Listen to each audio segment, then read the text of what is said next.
We are live. Thanks for joining the Dawgs Table. I am Craig Fountain. I am your host of the Dawgs Table. And we have a new face this week, and I'm going to introduce him shortly. If this is your first time joining the show, the Dawgs Table is a Cleveland Browns roundtable discussion show. Anybody can join. And what we're going to do is part of the way through the show, usually around 8:30, we're going to put a link in the comments, and you can click the link and come chat with us. You can bring something to the table, as we like to say. If you're on Twitter, it's kind of like Twitter Spaces, but it's video. There is an audio-only feature if you're more comfortable with that. Otherwise, you can actually communicate with us in the comments. We will display and interact with you through the comments as well on Facebook and YouTube. If you're on Twitter, maybe head over to YouTube. We try to keep an eye out for those comments, but they don't come right to the studio. Just like Red Lake here, new intro, nice. Red Lake, that is actually an old intro that I am bringing back. Absolutely love it. But our show today is brought to you by BIGPLAY. We are part of Team BIGPLAY. It is also brought to you by Labatt Blue Light and Remax Edge Realty, the JC Group. You can find us anywhere BIGPLAY is found and on all of our social media channels at Dawgs Table on Twitter and Facebook and at The Dawgs Table on YouTube. Without anything else, anything further, I'm actually going to introduce to you the new co-host of the Dawgs Table. And I am going to bring in right now Mr. Ryan Angelo. How's it going, Ryan? What's going on, Craig? How are you? Thanks for having me, baby. Absolutely. And this is going to be the first show of many. And I'm excited to bring Ryan on. And Red Leg, thank you. We appreciate it. I am also, you'll notice my studio is a little bit different. If you are a regular viewer of the show, I am in the process of moving my studio into a different room of the house. So it is very bare and dim. And it's bothering me looking at it on the screen. But anyways, you are. Yeah, absolutely. And, the last show we did, we had some technical difficulties last week. So we didn't do a show last week. The last show before that, you came up with Fatty and I, and we were at the Brick House in Sebring, Ohio. We went live for about 2.5 hours on location. We broadcasted during the draft. And it was a great time. Aaron, thanks for joining the show. We appreciate you joining. Go Browns. What's up, Aaron? How are you, buddy?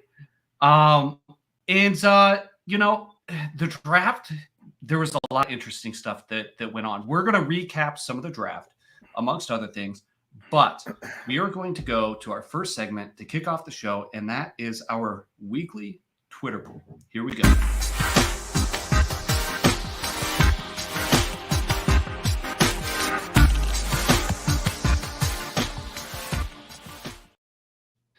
All right, so our weekly Twitter poll this week actually revolved around the draft, and we're going to talk more about them later. But I'm curious, Ryan. Browns Twitter voted. We'll see how they voted. One of the interesting drafts. Yes, absolutely. Don't fall over the edge. But I won't. We took David Bell in the draft, right? Wide receiver out of Purdue, tested poorly at the combine. But he's got some great stuff on tape. And, I really wanted to know what everybody thought because there's a lot of discussion about our wide receiver room. And we're going to get into that later in the show as well. Twitter poll of the week, rookie David Bell will finish the NFL 2022-2023 season as the Browns wide receiver blank. Is he going to shock the world? Is he going to be a wide receiver 1 for us? Wide receiver 2, wide receiver 3, or other? And, Ryan, I'm curious, how did you vote in this poll? So I thought about it for a few, but, I ultimately decided to vote for wide receiver number 3. I think that if they don't add any more free agent wide receivers, it's probably going to be DPJ at the number 2 slot. And then I think Bell is going to slide comfortably right into the Landry position, right? Because it sounds like he's not coming back. So he's similar in size, similar in skill set, catches pretty much anything you throw at him. So I think that's where he's going to end up. He'll probably be in the slot, come in that, when they have that 3 wide receiver set going. But ultimately, that's the way I went with it. Outstanding. And Norman, appreciate you joining the show. Let us know in the comments, guys, especially you Facebookers. We started a Facebook group that we could implement our poll feature, and we will be doing that moving forward. So make sure you join our Facebook group because the page won't let us do that. But comment, where would you put David Bell in, where do you predict he'll finish the Browns season at? Now, this gets interesting, right? Because we have Amari Cooper, who is clearly the wide receiver 1, right? Norman, he says, chill. Both Landry and Clowney will sign after June 2nd. Norman, I'm going to get to that. I'm going to disagree with 50% of that. We'll see what happens. We have DPJ, right? You mentioned that, but after that, it's a huge question mark. We have Anthony Schwartz, the raw speedster, right? He's raw. Yeah. We don't know exactly what we have in him. Is he going to be more valuable on special teams? Can he focus more on wide receiver now that we have Jakeem Grant? We have Jakeem Grant who can fill in a role. We have Javon Wims waiting in the wings, Jamarcus Bradley. Plus, we also touched some other wide receivers come draft time. So it's going to be interesting to see how they use him. And presumably the tight end is going to be used more aggressively this year, I think, with Deshaun for Njoku. Yeah. So it's one of those things where I think that David Bell has a chance to compete with DPJ for wide receiver number 2. And some of that's going to come to scheme. If he is in the slot, I think he takes over some of that Jarvis Landry role, right? He's sure-handed. He's possession. He'll battle for the ball. Sometimes he'll get the yards after the catch. Don't leave him open. He's not the quickest guy, but he'll put some moves on you, right? He had some absolutely insane catches, and his hands are so insane. So coming out of Purdue, even though he tested poorly at the combine, I think this was an outstanding pick for Cleveland. Didn't see it coming, though. Red Light says, calling it now. Stanton has a standout year. We haven't touched on fullback for a while. That room's getting crowded. We'll talk about that a little bit later, too. With the offense, though, we it's not just the wide receivers, right, Ryan? We have Demetric Felton. We have Kareem Hunt. They like to put him in the slot. Both those guys are kind of hybrid. I mean, at this point, Felton's more of a wide receiver, but Kareem Hunt, they like to put him out there. I don't know. So you're going wide receiver 3? I am. I just think it just fits the body size. He's really good at intermediate to medium routes. Or short to intermediate routes. He catches everything you throw at him. He's just one of those guys that you can put into like a small window and really sling the ball in there. And that's kind of something that Watson's really good at. Ultimately I would love to have Jarvis back for another year, but I think that's what they're anticipating is Jarvis not coming back and he's going to kind of slide into that role. But I'm worried. I'm not going to lie. I'm really, really worried about the state of the wide receiver room. I don't know if I'm comfortable where we're at currently. Like you said earlier, Schwartz, after DPJ, there's a drop off. Who's there that's been proven? College is different. You've seen that with Schwartz. He came in and, he's kind of like that one trick pony right now. He's not doing anything other than doing a fly route for you. And then DPJ, he's flashed, he's shown some flashes, right?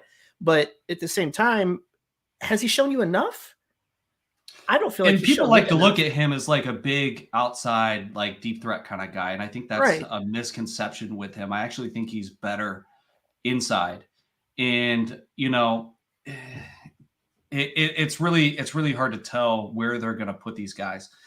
I like DPJ. I think he's going to take a big jump, but I think David Bell has a wonderful shot to be an outstanding wide receiver 3 this year. In the event that there's no injuries, I voted wide receiver 3 myself. How do you think Browns Twitter voted? We're really emotional on Browns Twitter. People really love the hype. They buy the hype, right? How did they vote? How do you think, Ryan? I'm kind of on the fence. I'm going to say probably between 2 and 3. I don't think anybody expects him to be the number 1. Logically speaking, I would say probably 2 and 3. I wouldn't be shocked. Injury, Amari Cooper has that locked down, right? Right. So, right. Here's the results. Wide receiver 1, 5%. Other 5%. Close. Wide receiver 2, 42.5. Wide receiver 3, 47.5. We're right on the money. Maybe that was a little bit too easy of a question. I don't know. We'll have to think of a really good one for next week. But All Well, it's right. interesting because when we put that poll out, we didn't know anything about Landry. There's a lot Yeah, of absolutely. speculation still. So I think it was a good question because if he's not back, who's filling that role? That's a lot of offense that's got to be filled. Aaron here says people looked at DPJ different after the Cardinals Hail Mary he caught just before the half. Hasn't really shown after that. DPJ, man, what a flyer we took on him. What was he, a sixth round pick? And I think so. Yeah. the talent's there, but that's another thing where he's just so raw and the potential, his ceiling is so high. We would love to see it come to fruition more often than not, though it doesn't. But I don't know. How are you feeling about his progression here in Cleveland? Well, I mean, he's got a lot of pressure on him. So if you think about it, he came out of, I think it was a Detroit high school in Michigan, goes to Michigan, doesn't really do much there, to be honest. Like, he was that 5-star recruit that everybody thought was going to just be like, the next Desmond Howard at Michigan, but he just didn't really do much for them. Didn't really flash too much. It could have been because it was Michigan, and at the time they were kind of in flux at the quarterback position, but he just didn't do much there. So I think that's what really contributed to the fall in the draft, going down to your 6th round, because he's definitely, when he's on par and if he's doing things the right way, he's the first, 2nd round talent. But he just didn't show enough in college, so he falls down in the draft. We pick him up, take a flyer on it, and he has everything that you need to be a number 1 or number 2 receiver in the league. It just, he doesn't show it enough. So is this Watson trade going to make him, blow up this year, or is he going to still be that inconsistent guy? That's what makes me nervous. Is I don't see how we can go into a season in that state at that position based on just after the year that we had at the wide receiver position last year. It just kind of makes you nervous, Absolutely. And I'm going to post the link in the comments here in just a little bit. Paper Plane Rhino, thanks for joining the show. We appreciate you. What's up, buddy? How are you? Chris, thanks for joining the show. He says Watson will increase productivity on all the wide receivers, making them all look better. Wide receiver 3 for Bell sounds right. All right. So I'm actually that's going the hope. to. I mean, that's the hope. That's the hope, right? Yeah, I'm actually perfect world. Give me 1 second. I'm multitasking here because we may have a special guest. Dun, all right. dun. So that is the Twitter poll of the week. Browns fans anybody? I knew they'd get it. Is anybody that's watching the show? I know a lot of you are Facebookers and YouTubers. You're not on Twitter. If you're on Twitter, no chance you've missed it. There's a Browns tailgate event coming up this weekend. Is anybody going to that? Let me know in the comments. If you're not going and would like to go, I may have an extra ticket that I'd be willing to give away. Right. Ryan is not going, but I will be at the Browns tailgate event put on by Top Dog Tailgate. We were there last year. There was a few hundred people there. Food, drink. It's out in a park in Berea, Ohio, home of the Cleveland Browns. And they were there supporting friends of the show, City Dogs of Cleveland. And as you know, if you watch the show, we do our City Dogs of Cleveland Dog of the Week every week. We are going to be there drinking ice cold. I am going to be there drinking ice cold Labatt Blues. There is cornhole tournaments, all this other kind of stuff. Find Top Dog Tailgate on Twitter if you want to go. If you're watching the show and you want to go, Norman, I know you're in Arizona. I'll buy you a ticket, but not your plane ticket. Craig, I will see you there. I'm excited to see you, Craig. He loves Ryan's face and could not stay away. Is this a buddy of yours? He's a buddy. He's a buddy. Really, okay. really awesome dude. One of my brothers from another mother. There you go. I will say, for those of you that were like just going to this thing this weekend hoping to see Ryan, I apologize. I won't be there this time around. I got some family things going on, unfortunately, that's made it kind of a funky weekend for me. So I will catch you on the next one, though. I will be at the next event. So if you're just dying to meet me in that meet and greet scenario, just come on out next time. Absolutely. Free autographs. Absolutely. Free autographs. So let me make sure I got this link out to our special guest. Our special guest tonight assuming he can join, is actually doing a live show from the event. And I will be making a guest appearance on that. While I'm talking about guest appearances, I'll be on the Browns Blitz podcast with Rod Blue tomorrow. So make sure you keep an eye out for that coming out. Very nice. Very nice. All right. So, here we go. Give me a thumbs up when you're ready. Where you at? Who is thumbs it? Up. All right. We have Always Positive Jay of the Voice of the Land podcast, Team BIGPLAY. How Can you you guys doing, hear Jay? me good? Can you guys hear me? I can hear you good. Yeah. How you doing? Yeah, Jay? I can't hear you through my headphones. I don't know if the mic's picking up or not. Gotcha. You can't hear us at all? I can hear you. It's coming through my phone, maybe though. not. I don't know if I'm... Oh, weird. Can you still hear me now? Yep. Yeah. Oh, just the hell with those things. Yeah. What's going on, guys? Right. Sorry about that. Nice to meet you, brother. We were just talking about on the new gig there, Ryan. I appreciate it. Thank you very much, sir. Yeah, we were actually just talking about David Bell, and then we were talking about the Top Dog Tailgate. You are going to be doing a show from Top Dog Tailgate on Saturday, and you're going to be doing quite the doozy. You're going to have lots of guests on. I'm going to make an appearance. I've got my ticket. I am taking someone with me, plus I have a free ticket if somebody wants it. Craig Foster wants to know, Ryan, are you related to the Angelo's pizza place? I'm not. I've got that question a lot, being from Stark County here. I believe they spell it with 2 L's. I only spell it with 1, but we are not related, unfortunately. I would be getting free pizza and Italian food every day if that was the case. All right, so yeah, Jay, you're gonna be at the tailgate. Craig Foster's gonna be there. I know he's gonna be there. I'm gonna be there. We're gonna have a blast. It's gonna support the City of Dogs of Cleveland again. If you want a ticket, get a hold of me. First come, first serve. If somebody wants it, I'll give you a ticket. So, with that being said, we are going to go to our City Dogs of Cleveland Dog of the Week. How's that for a segue?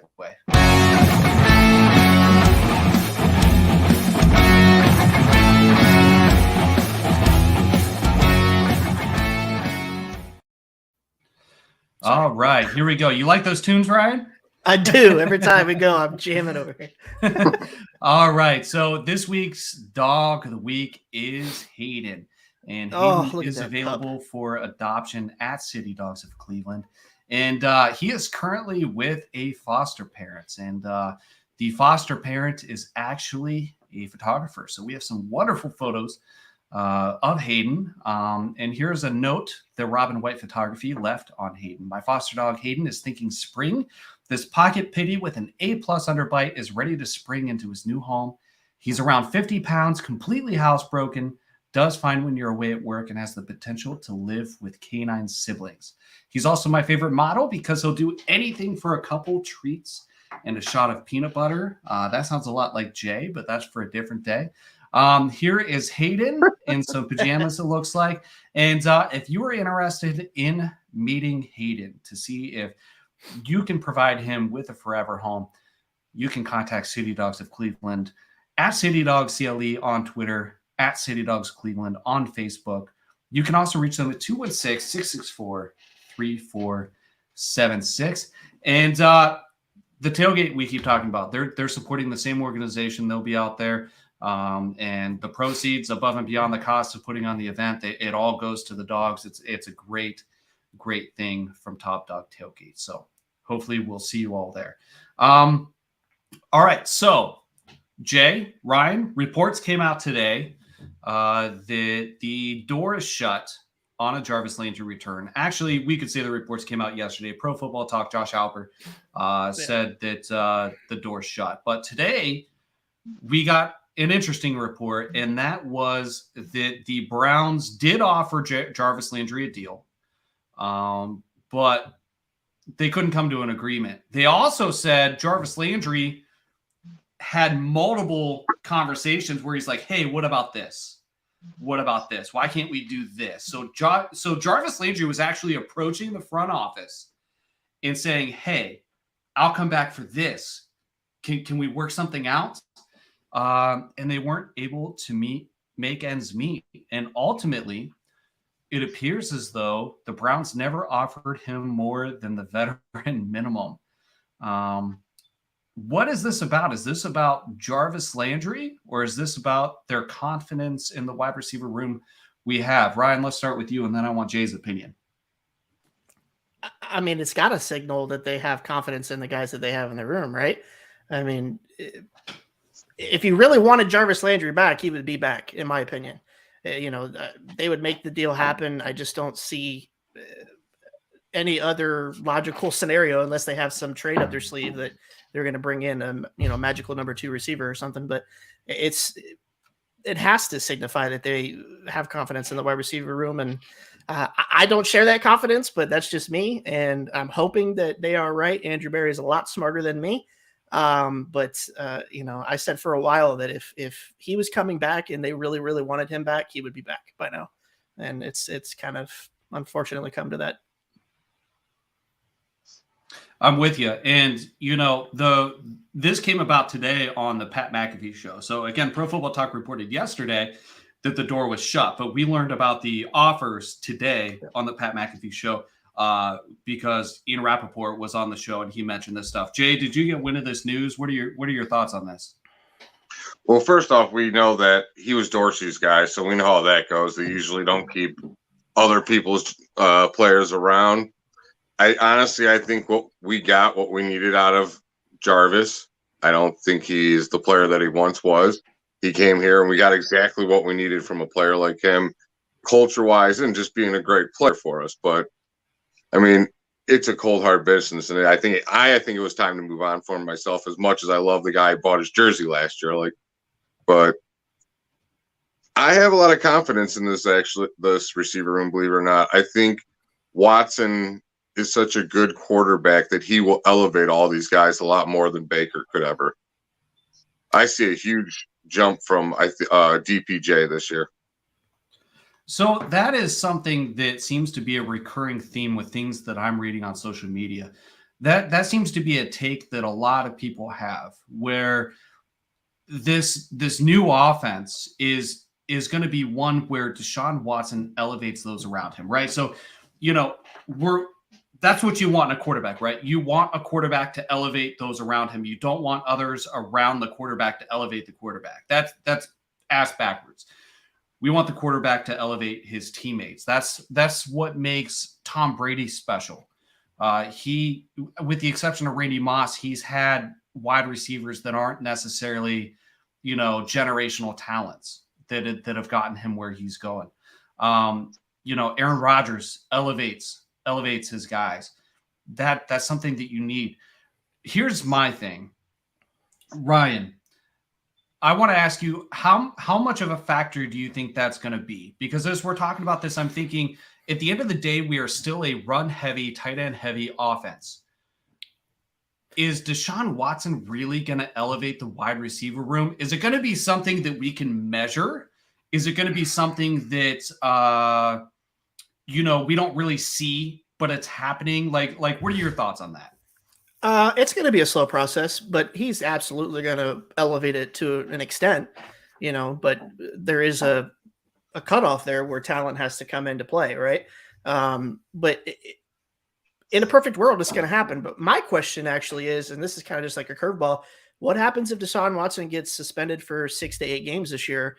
Can Jacoby Brissett do the same thing for those receivers that Deshaun Watson's going to do? What if it's the first 6 to 8 games of the season?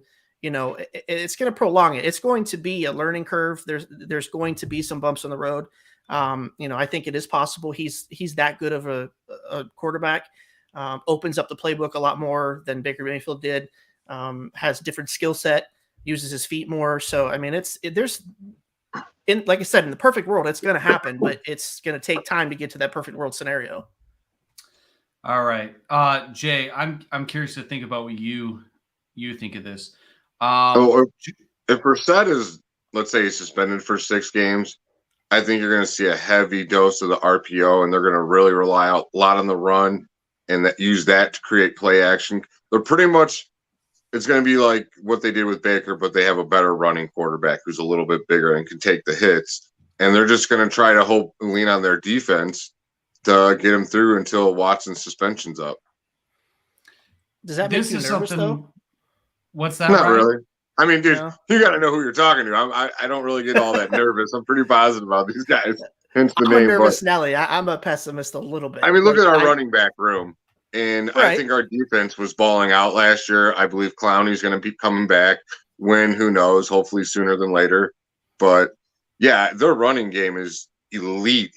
And we got to forget, last year, a lot of our linemen were hurt. They're coming back healthy this year, so it's going to even be better than it was last year. And they're not going to be stacking the box as much as they were last year when Baker got hurt because, yeah, they just made it hell on those running backs at the end of the season. Yeah, I just thought it was, and I guess you kind of hit the nail on the head there. A lot of injuries. They had a lot of injuries last year. So it just kind of felt like they became so one-dimensional that they were struggling more than you'd think that they would with the line that they had, with the running backs that they had, or that they have. I don't know. That wide receiver room and that passing game was such a mess last year that maybe I just got PTSD or something because of it. But I'm just really hoping. Think about that the it's season gonna before. improve. What did that wide receiver room look like? It wasn't that much different. Right. I mean, outside of Schwartz, OBJ was gone both seasons, and that passing game looked amazing. And Baker, even then, was, I think, like a top 10, maybe top 15 quarterback. Where Watson, if they did a redraft of the league, he's a top 5 pick possibly. You know what I'm saying? Like, Right. over anybody. This guy is, I didn't want him for other reasons, but on the field, he's an amazing quarterback. And, yeah, I think those receivers are going to take a huge jump.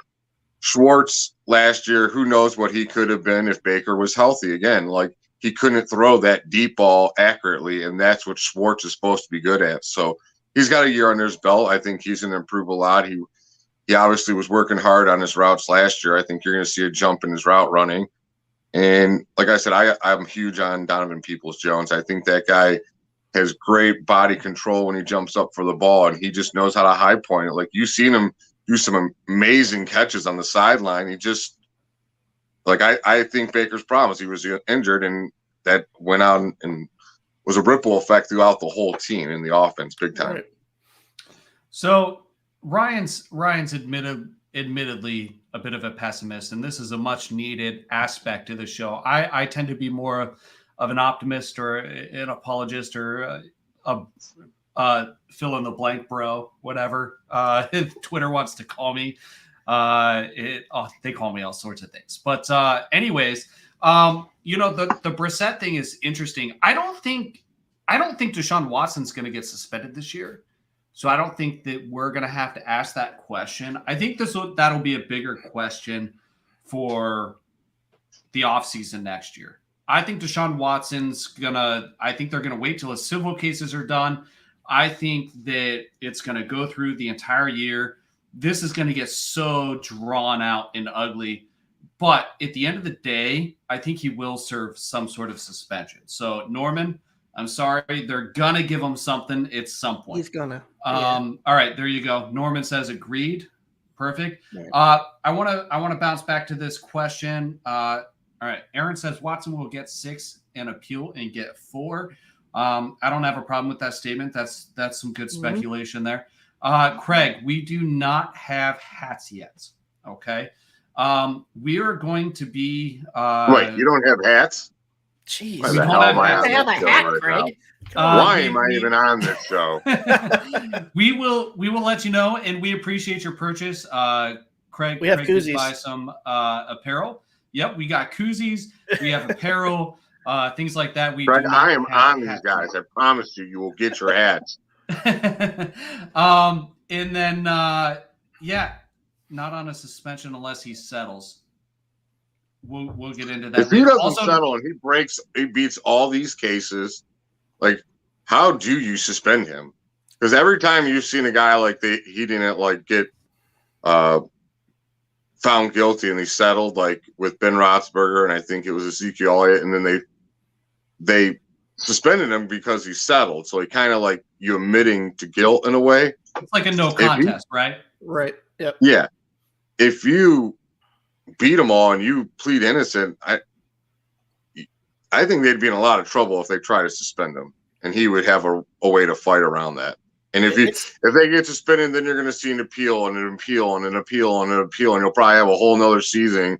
This probably won't even be settled for the third season from getting this guy. It's an interesting conversation because I've been hearing some national beat writers that have been saying lately that they think it's going to be a massive suspension, that it could be a full season. And it's interesting because a lot of the local writers they're saying that they don't think it's going to be anything or it's going to be small. And then you go nationally and they're all like, it's got to be big. It's going to be big. I don't believe the national guys with Cleveland. I don't think they pay that close attention to us, believe it or not. No, listen, the national guys are so wrong about all of this. They're like 10 steps behind all of us, right? They pay attention to local, regional media, the things that we talk about. We are analyzing this far deeper than they ever will.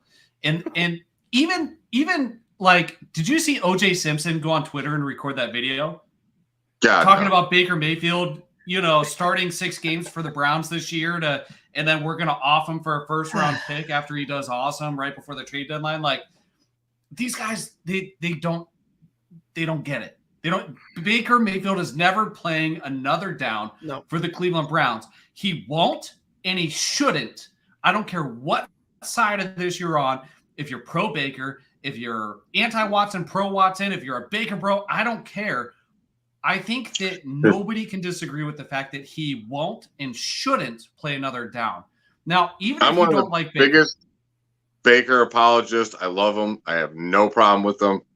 And there's no way that dude's playing. You're high as shit if you think Baker Mayfield's playing on our team next year.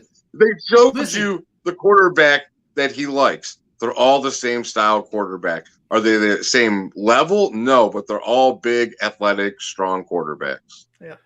The only way that somebody can knock Baker Mayfield if they keep him on the roster and ask him to show up is if they're trying to fit this storyline into a narrative to where it paints him in a negative light. If somebody replaced you at your job and said, whatever, they brought in somebody bigger, better, faster, stronger, are you going to want to go to work? Should you go to work? What if you get hurt at work and then you can't go to work? So basically, I'd go to work and then I just would sit there and watch them do my job, but I'm getting paid. I might go there. I'm not going to lie. I mean, he might go to the building and sit at the juice bar all day. Yeah, you like that? I'm getting paid to watch it. He's going to make the same amount of money no matter what. At the end of the day, it's in his best interest to not go in there. And you know what? Even if Deshaun Watson serves a suspension and the Browns are like, hey, Baker, I mean, if you want to give us 6 games, it could get you out of here a lot faster because we can trade you before the trade deadline instead of waiting and taking a whole year off football, blah, blah, blah, blah, blah, blah, blah, blah, blah. He's got to give him the finger. It's the only real option, right? Like, why would he risk getting hurt or something like that? Here's what's going to happen. He's going to go, what do you guys want me to do? I'm obviously still under contract. I don't have a team right now. And they're going to go, hey, we're going to pay you. Just lay low. You're going to get a job opening. Don't show up here. You don't need to. We don't need that around. And there's going to be an opening. And once we find an appropriate place for you, we're not going to do you wrong. And we're going to trade you to a team that you're going to have an ability to start for their team. And he's going to sit there at home on our team till they find a trade partner. They're not going to cut him and just give up an asset like that. I highly doubt they cut him. Yeah. His value will skyrocket if a quarterback goes down. Yeah. The only reason for a contending team. The only reason they would have to cut him, in my mind, is if that 53rd roster spot is that important to them, to where they need to. No, it's not going to be. That's a very unlikely hypothetical. Won't turn into a 3rd or 2nd round pick, which Baker probably could. Right.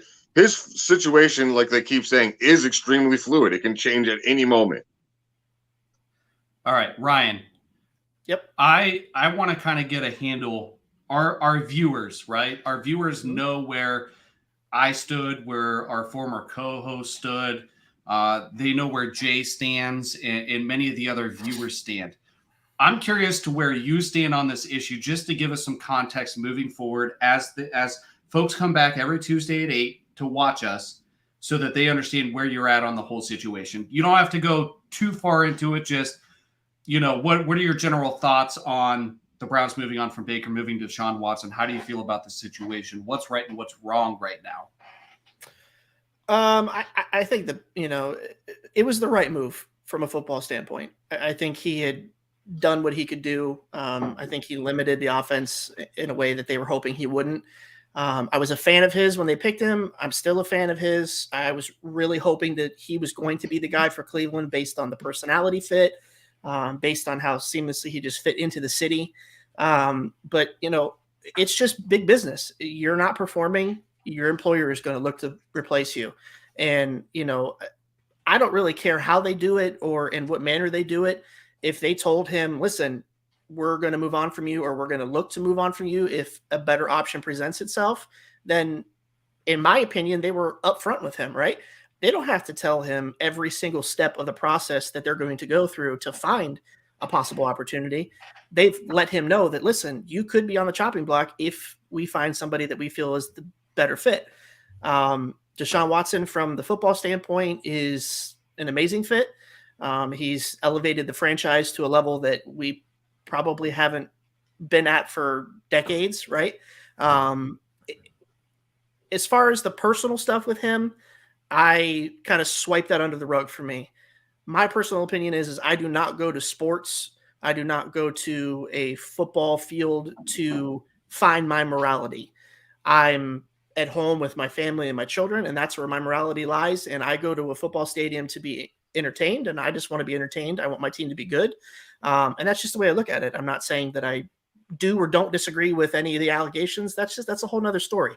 I just don't go to a Browns football game to look for my moral compass. Like it doesn't happen that way. That's just the way I look at it.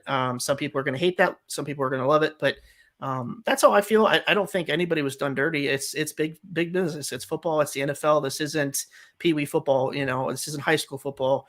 If you don't perform, your job could be in jeopardy, and that's with any position. Aaron Bowen asks, and Ryan, I appreciate you explaining that. Yeah. And it's one of those things where, what's that? Nothing. I was just reading that comment. Okay.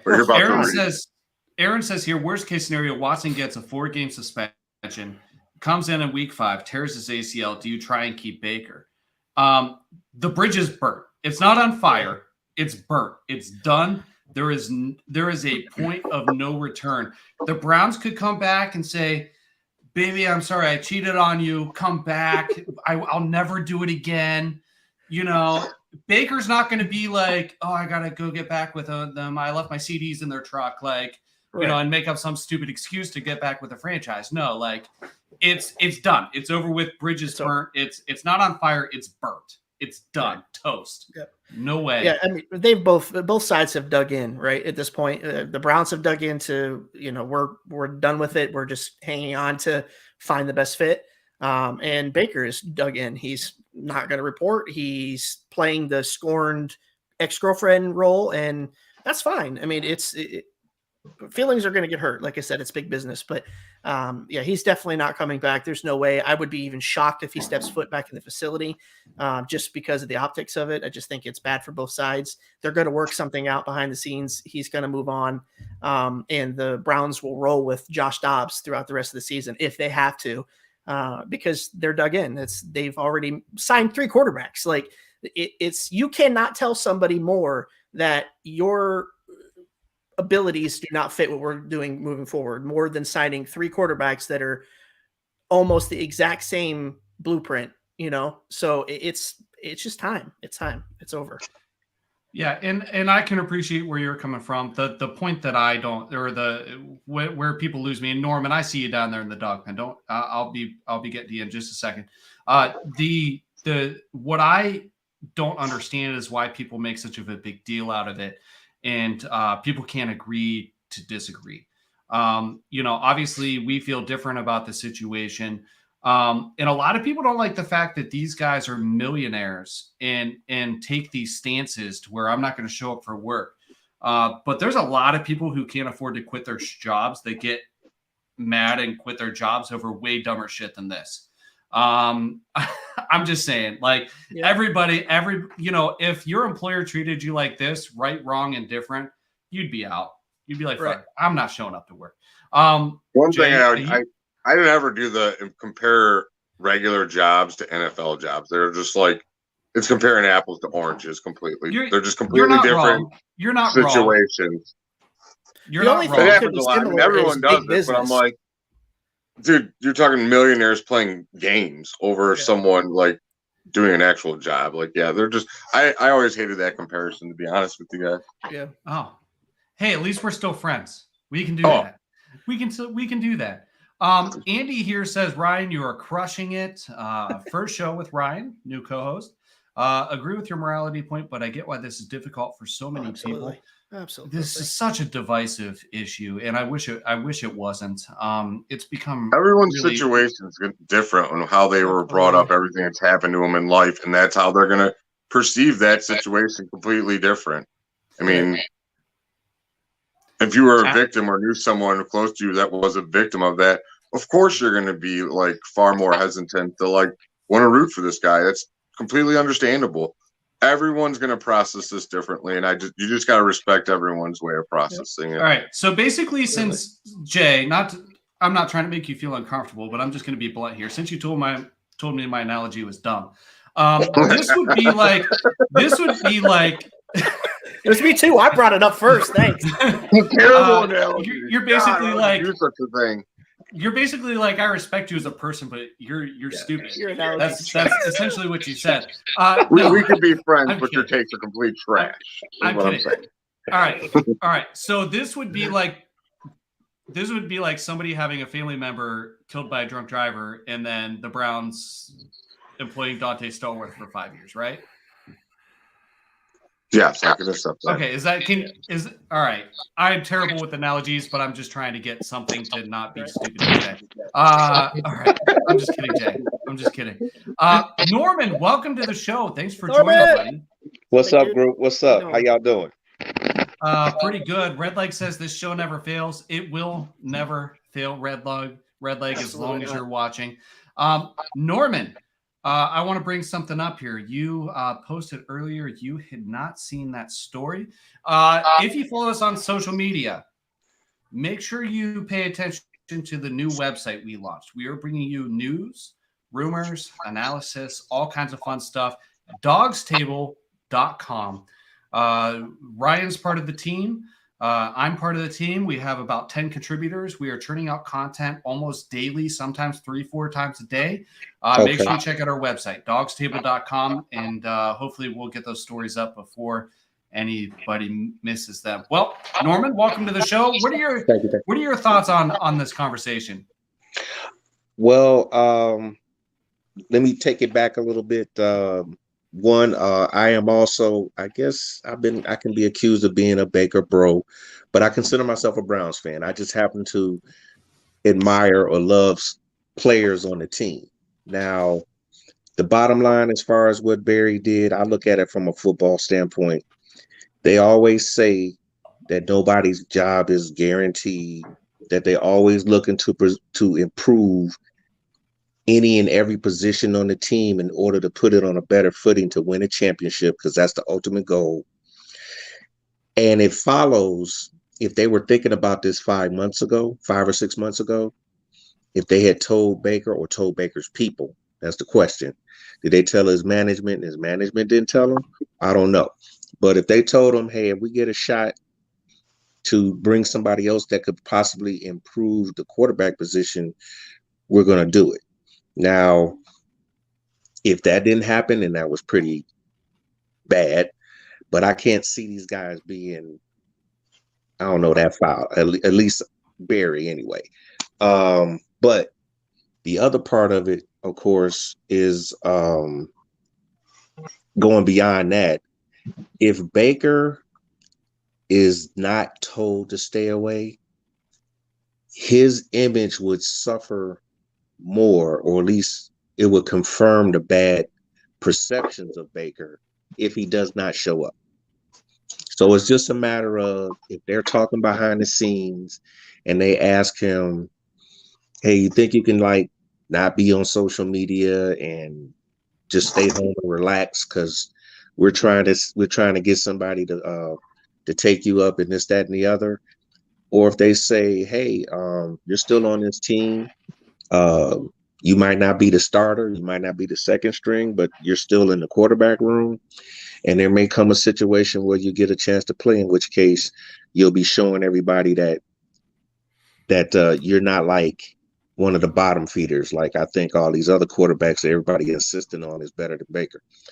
Not you guys, but people like in Seattle and Carolina, where they're trying to tell everybody, oh no, we're happy with our quarterback room. Stop lying. Stop lying. God, stop lying. I mean, all you got to say, you could just come out and say, hey, look, we would take Baker if they would be willing to negotiate on that contract. To me, that would put the pressure on the Browns. But for them to come out and say, oh, no, we don't want them. It's like you all mentioned it about the national media. The national media, most of them have their heads up their 4-point of contact when it comes to the Browns. Okay. So all this stuff about, Cleveland's going to cut them. No, Barry has just told you we don't have to cut him. We've already basically paid for his salary. Okay. It's not impacting on the current cap. It's going to cost us to cut him. It's going to cost us draft picks, which Andrew Barry values more than anything. It's going to cost us a comp pick next year. Oh, and there's that's no reason to pay $15 million or $12 million out of his $18 million salary and lose a third-round pick in Andrew Barry's mind. I guarantee you that's kind of how he's feeling. Go ahead, Norman. Real quick, and then we're going to switch gears here. We want to get to the draft. Okay. Just on another note, I do not see, and I believe one of y'all agree with me on this, I do not see them suspending Watson. Granted, I guess there was one example. Well, I put it like this, and this is what I agreed on. Unless he comes out and basically pays off the accusers, or there is actually a guilty verdict given, okay, in some kind of way, then no, because he has stuck to his guns. He says, I am innocent. You had 16 women out of that 40 that basically backed up what he was saying. You got that. Didn't get criminally charged. He has that. So how would the league look suspending him because someone accused him of something, even as bad as this is? And I've had people in my family or in my life who've been sexually assaulted. So this is serious business to me. But when that person is convicted, then I want them buried under the jail. And in some cases, that's what's happened.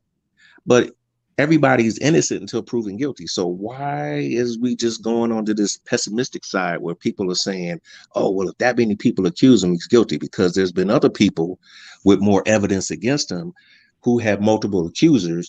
And then some of those same people are saying, no, he's innocent. I'm not going to say no names, but that's my gist on that. Well, with the NFL, I agree with everything you're saying. But it's the NFL. Sometimes they just do whatever the hell they want, and you're like, oh, I guess that's the ruling, and that's how they're going to do it. I mean, we've seen that before. I hope he sues. I mean, he will. Yeah. Another thing you have to take into account too is this is going to be determined. The recommendation is going to come from an independent arbitrator, right? So it's not going to be the NFL's discipline committee that's making. Roger Goodell can overrule that and suspend more on top of that, right? But so if they're like, we all are going to think he's worth 2, Roger Goodell, you're like, nah, I think he's worth 6. Right. Yeah, I mean, he's going to take the optics in no matter what. But it's going to be tough. It's really going to be interesting. He may be innocent in the court of law, but if he's still guilty in the eye of the public, that's what they care about the most. You know how they are. Right. I hope they care about getting sued. I feel like it'll all play itself out in due time. All you Ohio State homers that follow the Urban Meyer stuff, that's interesting today.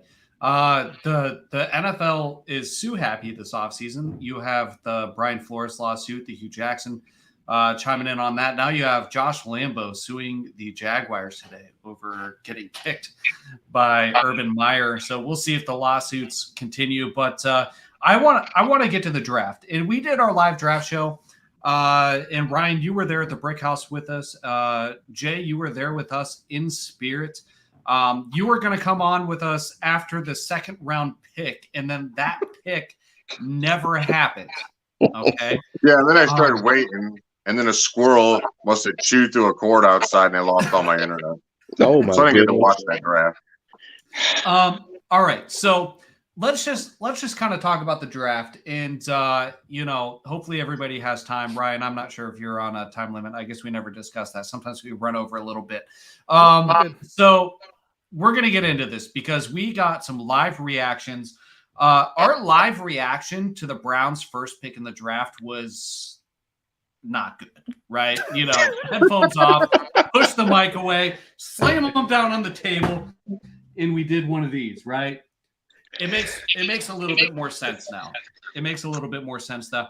Now, in my defense, can I say What's something real quick? In my defense, I did say on the live draft show that Andrew Berry was going to do something that we were not expecting, and that he was probably going to pick a defensive player that was not on the defensive line. I'm just tooting my own horn just a little bit. We did not expect that. Smart man. Redleg, thanks for joining the show. All is right in the world. We have Redleg on the What's up, Redleg? How you doing, How about Norman? How are you? All right, Congrats, buddy. Congrats, Ryan. Hello. Hey, thank you, sir. I appreciate you. Nice to meet you. You're very welcome. All right, so we were watching the draft live, and the Browns traded out of the second round. Wait, is that Winfrey in the background I just heard? What? I heard something barking. She's twice as mean. He's working out over Redleg's house, apparently. Mm-hmm. So, all right, we were in the second round, right? And we made a trade with the Houston Texans. And we traded them the pick that they used to select wide receiver Mechie, right? And that was somebody that was a lot of folks wanted as a wide receiver in Cleveland. I was not one of those people, but a lot of people wanted that guy. However, in return for the selection that resulted in the Texans getting Mechie, we got cornerback Martin Emerson, we got kicker Cade York, and we got Perion Winfrey was part of that deal, right? Yeah. So, Chris, you were part of that Mechie. Okay, but Chris, comment. Let me know. So, after hearing that, when we gave up the opportunity to take Mechie, and we got Perion Winfrey, Cade York, and Martin Emerson, also got to take David Bell outside of that compensation. It was worth it, wasn't it? Like when you look at it that way, like people think we reached for a kicker in the fourth round. To me, it was like icing on the cake. Like we got Winfrey in Emerson, and we just got to get a kicker. Ryan, take me through what was going through your head when we were at the Brick House, and then I want to get reactions from Jay, Redleg, and Norman. I mean, obviously, I was a little disappointed at the beginning just because it wasn't the flashy pick that you would hope for.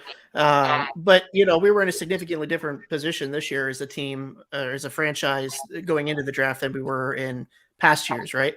We weren't necessarily looking for that has to be a starter, has to be a star, has to be a contributor for us. They're going more towards depth right now because they've got most of those key positions filled, slotted. They're golden. They've got all their young guys locked up for multiple years. So yeah, they went into the draft with a couple holes here and there, but they really probably were more focused on getting depth, younger depth, and just filling some of that stuff. So, I mean, obviously it wasn't the flashy pick. I was disappointed with that, but when you go back and look at what Barry did, he added depth. I mean, that's 4 guys that you just named off that filled needs or depth positions that if you draft a wide receiver at 44, you don't get that, right? You have no idea if it's gonna fall that way. He got quality guys. I love the Winfrey pick.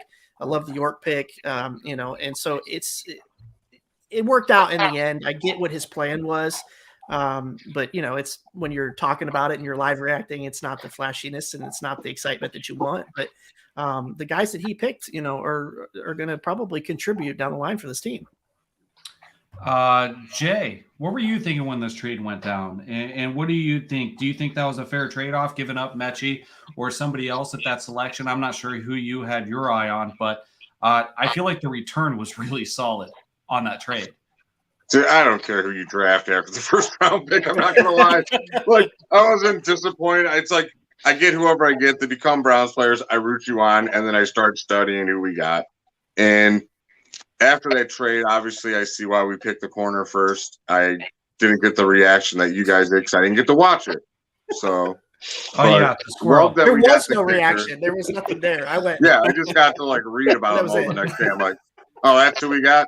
Okay, we got 4 players. That's cool. Much. Yeah, I love Perrion Winfrey. I was ready to run through a wall after watching his interview. Man. And the guy no one's really talking about is the defensive end. Is it Alex Wright? Alex Wright, yeah. Wow. I think he's going to come in and he's going to take the job that now I'm drawing a blank. The defensive end that would come in for Clowney last year, McKinley. I think he's going to hopefully he could take that role over. But dude, that guy is huge and he's pretty athletic. Like if they develop him across from Myles Garrett, those two could wreak havoc because he's built just like Myles. And I hopefully if you're working next to that guy, you're gonna be like, all right, this is how I work out properly because Myles obviously looks like the Incredible Hulk these days. Size must be something that they really like because Matt Wilson was on our show, and he's a contributor for our website. When it comes to the draft and prospects and profiling, he's an absolute, like, not even hyperbole. Like, he's a genius when it comes to this stuff. Great stuff. He wrote a draft review, and I was selecting a photo. I was going through to buy a photo to use for the article, and I was looking for Perrion Winfrey photos. And I came across 1 or 2, and it looked like Winfrey was like twice the size of the quarterbacks. And I was like, is this camera angles? Is this some sort of camera magic? No, this dude is a legit, like, monster. Like, he towers over everybody. He's huge. And if, I'm assuming we get Clowney back, but with physical specimens like Wright and Winfrey and Clowney and Garrett, like, it's gonna be crazy. Going to be absolutely insane, especially with the corners and secondary that we have. That deep, like I said, that's why you guys were worried if we have a suspension. I think our defense is going to be elite this year. It's going to be, we're in for a special ride if everything goes right. That's all I'm saying. Craig says Isaiah Thomas will be good also. I'm with you, Craig. Roster cutdowns are going to be torture this year. The better you get, and we've already kind of started to experience this the past couple of years, the better you get, the more heartbreaking roster cutdowns get to be. And that's going to be no different this year. Red Leg, I'm going to go to you. Thanks for joining the show. Put you on the big screen here. What was your reaction for the draft? I got to go, guys. See you later, bud. Thanks for joining the show. Later, Jay. All right. Later, guys. All right. Go ahead, Red Leg. Yeah, so first was disappointing. Like, I got to wait longer. And then I was like, who?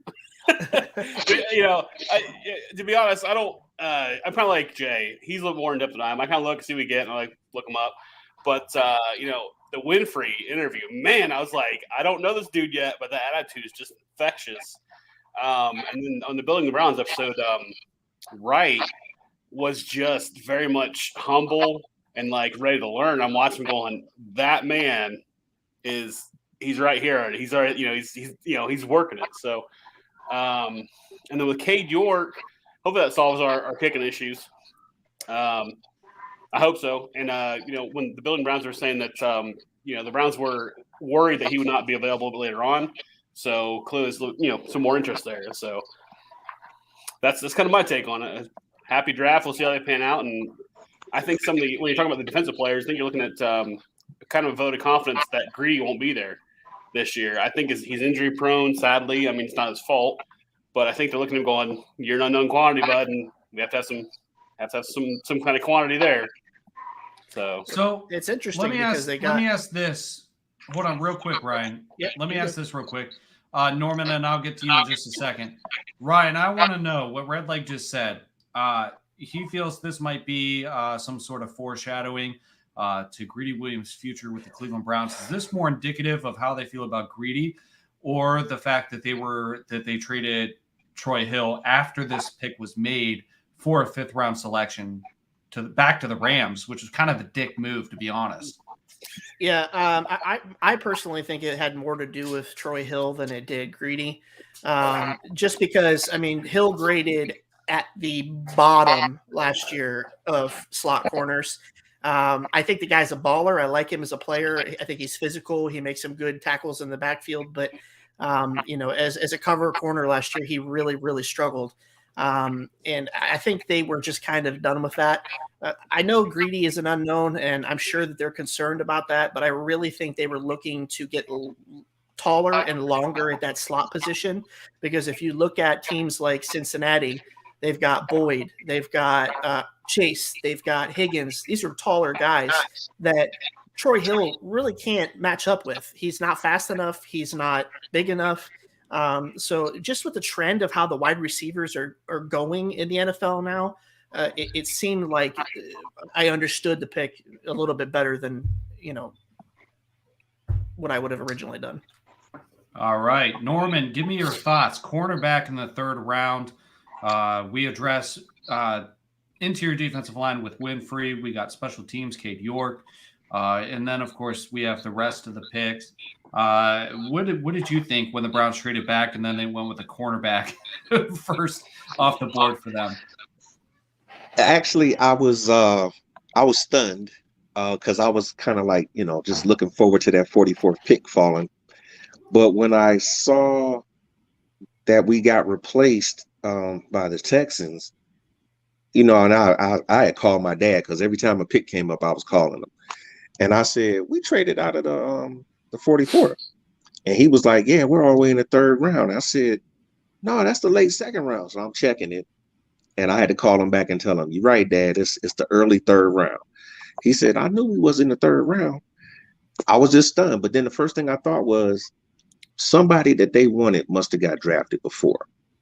So if that was the case, and somebody was calling them about their pick, they moved back to get more picks, which I told my dad. I said, well, now we got 3 in the third round and we got 3 in the fourth round.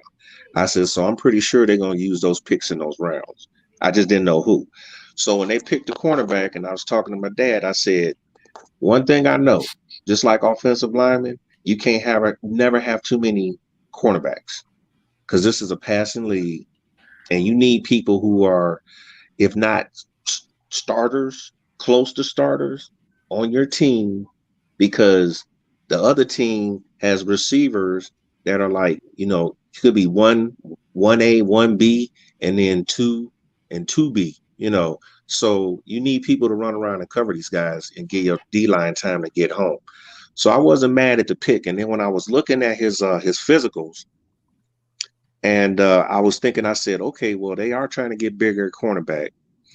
But then I was like, okay, well, that means somebody's probably not staying. And I actually didn't think it was going to be Greedy, because they was pretty happy with him. He actually came on, even while recovering from that shoulder injury. He came on as the season went on, and I was seeing the player that they drafted. So I was like, well, who could it be? I said, I can't see him getting rid of AJ Green, because he's good too. He's developed. But when I heard Troy Hill, I was like wondering why I didn't think of that. And I said, well, of course. And then actually, I think trading him back to the Rams, I wouldn't look at that as how you put it, dick move. But he came from that team, so he's familiar with that team. So I'm almost pretty sure that they might have talked to him and said, we're going to have to trade you. You got any preferences? And he might have said, can you get me back to the Rams? And they was like, well, okay, hold on, we'll give him a call. And they made it work. So it's not like he's going to an unknown situation. He just was away for a season. So I don't think he's pretty much unhappy about that if he had to be traded. Now, as far as the next picks, I think they got 2 starters, believe it or not. One is going to be York.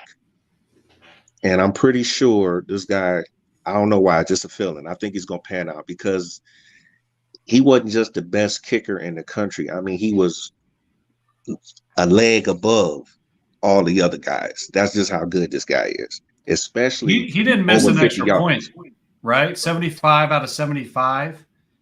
He had it was 80-something% on kicks altogether. he had a pretty high percentage for field goals, or I should say extra points. But the field goal kicking is what I was really impressed about, because this guy was pretty spot on even beyond 50 yards. And the fact that he kicked the game winner at 57, which was tops in all of FBS. Okay. I was happy because I knew we needed a kicker. So when I heard they drafted him, I was like, done. We got a punter. They got a return specialist who is probably has the potential to be as good as Cribbs, hopefully for us. He's already got 6 touchdowns for returns, 4 of them punt returns, and 2 of them kickoffs. So I was happy about when they picked him up in free agency. They got a free agency punter who was kicking them deep every time, and then you got a kicker who can kick accurately and from long distance. So they just fixed special teams, so the pressure is going to be on for Freefor to make these guys play well, because they gave them some weapons. And then you talk about I love Perrion Whitfield, I really do. He was who I thought we might pick at 44, if not Travis Jones. So to get him where they got him, that just makes you look at Andrew Berry and say, God, you're a genius. I mean, this dude should have been drafted earlier. And I don't know why everybody else passed on him, but I know we were looking at him. So I guess they said after we took care of the cornerback room and the kicking room and we got our wide receiver, they was like, we're going to get our defensive tackle. And they got him. So I'm happy with that. Now, Alex Wright, when they called his name, I was like, University of Alabama, Birmingham. I was like, okay, is that a HBCU? I'm thinking, okay, what does this guy do? So I went and looked him up while I had some time. That dude's a freak. He's raw, but he's a freak. And if they don't get Clowney back, he's going to be pressed in as a starter. I almost guarantee it. But if he's not, and I hope we do get Clowney back, he's got Miles and Clowney to learn from. And I can't imagine what kind of NASCAR package these guys could think up, like putting Clowney and Miles on the inside and maybe Wright and somebody else on the outside, and just tell them go kill the quarterback. Gotta love that. In response here to Greg. Yeah. So I just looked up Cade York's career stats at LSU just because I was curious.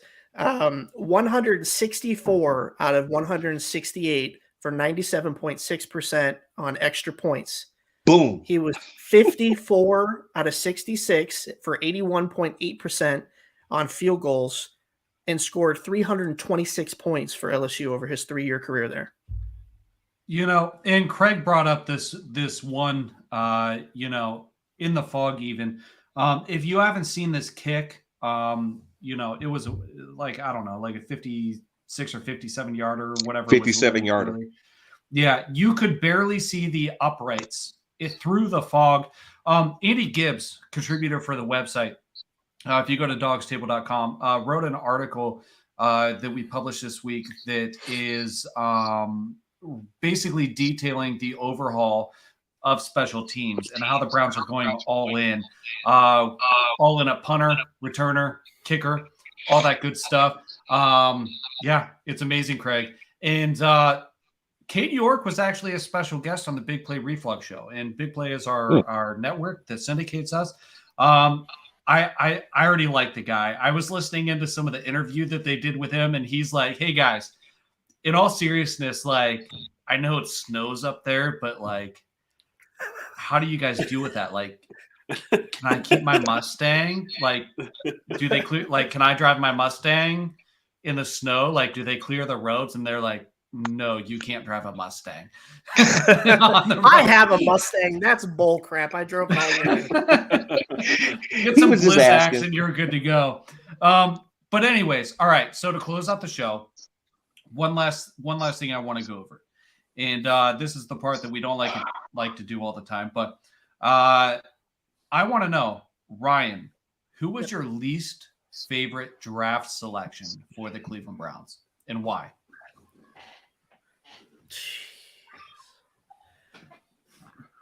talent-wise, it's not because of talent. My least favorite, it's hard, but I would say the Ford pick, maybe. Mainly because I just don't really see what they're doing there. They just drafted Felton. They've got Johnson that they seem to not want to let go of, who has stepped in, amazingly when needed, has shown that he's got talent, that realistically he could start for a team that needs a starter.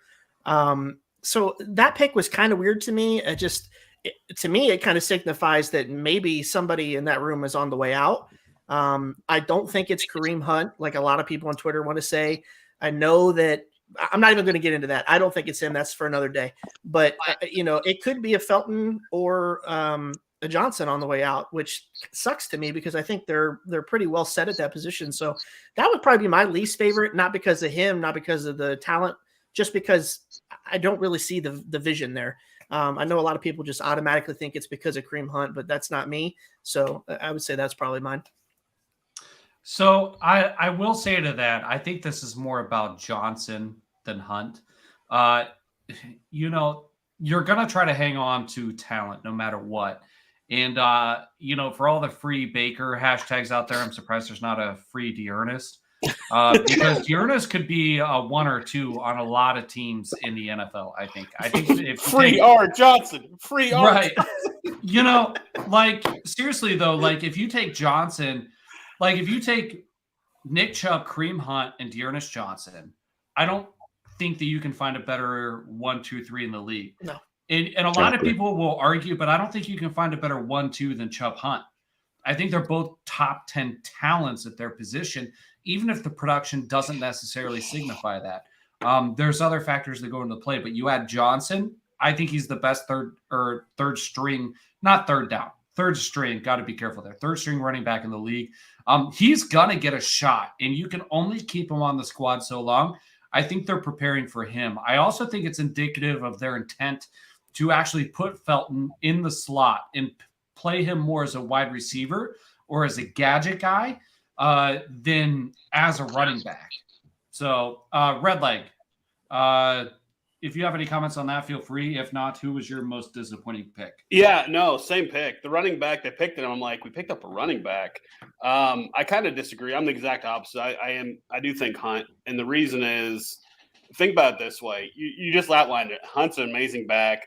Johnson's an amazing back. Chubb's an amazing back, right? If we're going to cut one, we're not cutting Chubb. We can get Johnson for cheap, even though he can start somewhere else. And if Hunt's back to being good and he is that productive and he's what we expect of him, he becomes valuable. And the Browns will be draft pick hungry in the next 3 years. I mean, that's what I think. Am I right? Maybe. Am I wrong? Who knows? But I think that'd be my target. But I think Felton's probably got a target on his back. I don't know if it's because how they used him as well. But we'll see. We'll really see how it goes. I just don't know for sure. Yeah, I just put something on Twitter that a lot of people are saying it's Hunt and Hunt and Hunt. The reason I disagree with it is because I think that people are just they're overlooking a tidbit how much Hunt loves being in the city, how much he loves playing for the Browns, and how grateful he is for the Browns giving him another opportunity to resurrect his career. I think he may end up taking an extremely team-friendly deal when his contract is up next year. And I don't think they're done with him. I think the possibilities of having him on the field with Chubb and Deshaun Watson in the backfield, I mean, you can't make that talent up. It's just 10 years ago, we would have never dreamed of that being a backfield for the Browns, right? Oh, God, no, yeah. I just think for that reason, he is extremely in love with this city. He loves this state. He's from here. I really don't think the Browns are done with him. I don't think they've seen enough of him and Chubb together. I almost said Chunt. But I think it's going to go past next year. And I think you're right. It may be more to do with preparing for Johnson to, eventually for them to say, hey man, we love you, but it's time for you to move on. We think that's probably the best for you. So that's where I'm at. I mean, everybody's arguing with me, so I deal with it. I think the best part is that no one knows, but right. Everyone's an expert. No one knows. Right. Yeah, you have to be open. You can't just be so set. Sure. And, you know, the other part, something I just thought of as you're talking is like, what if the Browns are so set on Watson that they're not going to need to rely on that 1-2 punch anymore? That could be another throughput too, but, you know, who knows? It's a possibility. So, but yeah, it's the talent back there. The talent, it's just wild. You're right. You can build it clearly because it's there now, but if you could never imagine it 10 years ago going, the Browns have this and this and that, and that and that and that, it's just, you know, it's just wild. So.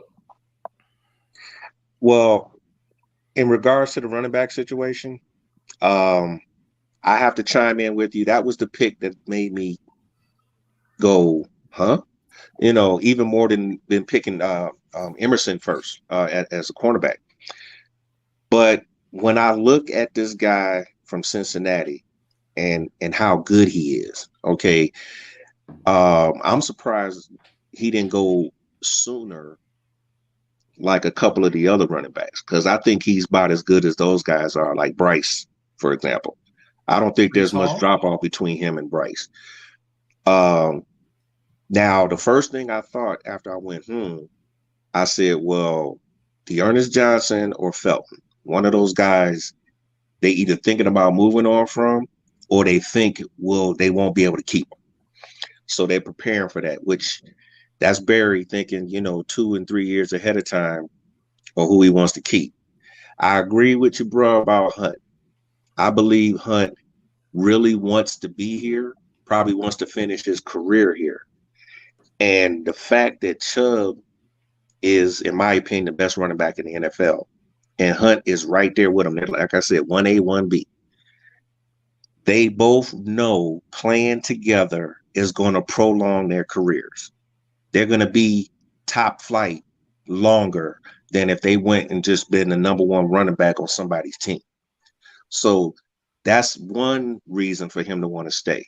2, I believe just like they signed him an extension and then they did Chubb, they're going to do one for him because they want to keep these guys around as long as possible, because they're going to keep each other healthier. They're going to be able to play harder longer into the season. Now, as far as that third running back position, they said they don't want to use Felton more as a running back, but they could change that. So I'm not holding their feet to the fire on that. But one of those guys is going to get squeezed out. Now, if they're worried about D'Ernest Johnson, and I would understand if he decided he wanted to sign with somebody else, although I think they got him as a restricted free agent this year. Correct, yeah. But if he wanted to sign with somebody else, I can understand still ticking. That. Yeah, to get more reps. Yeah, sure. Yeah, I can understand that. But if he does, then they got somebody who could fill in, because he can run inside better than Felton can. He's stronger, more like D'Ernest Johnson, and he can also catch out of the backfield. So that's a keeper. He's more I guess you could say in line with Hunt more so than Chubb, although I think they need to throw to Chubb more because I think he can catch the ball. Yeah, my outlier is Felton. I think he just is too much of a gadget guy for me. I'm not sold on it. But I think, Craig, did you want to wrap it up here? Yeah, absolutely. Norman, Redleg, we appreciate you joining the show. We are about 20 minutes past due, which is okay. We love going over. Not a problem at all, but we do have to wrap up here. Appreciate you guys joining the show. We love that you tune in each and every week. You guys are awesome. We love you. Wish you a good week. Hope to see you next week. Thanks for joining the show, guys. What's that? I said be here. Be here. No, Redleg and Norman, they've been around since the start, and they come back each and every week and put up with us and myself, and they're awesome. Much respect to those guys. All right, so we are going to close out the show, and there is a lot of stuff for us to talk about this offseason. Tune in every Tuesday at 8 p.m. Ryan and I are going to be going live every Tuesday at 8 p.m., just as the Dawgs Table always has. And we are brought to you by Labatt Blue Light and Remax Edge Realty, the JC Group. We are part of Team Big Play, home of the Big Play Reflog Show. You may be familiar with them. And we are going to do, normally we do live shows once a month. We are going to continue to do that. which is going to be a blast. If you guys have recommendations, or if you live nearby and you watch a show and you want us to try to get into a certain place, your favorite bar, let us know. We'll make the phone call. We'll come to you.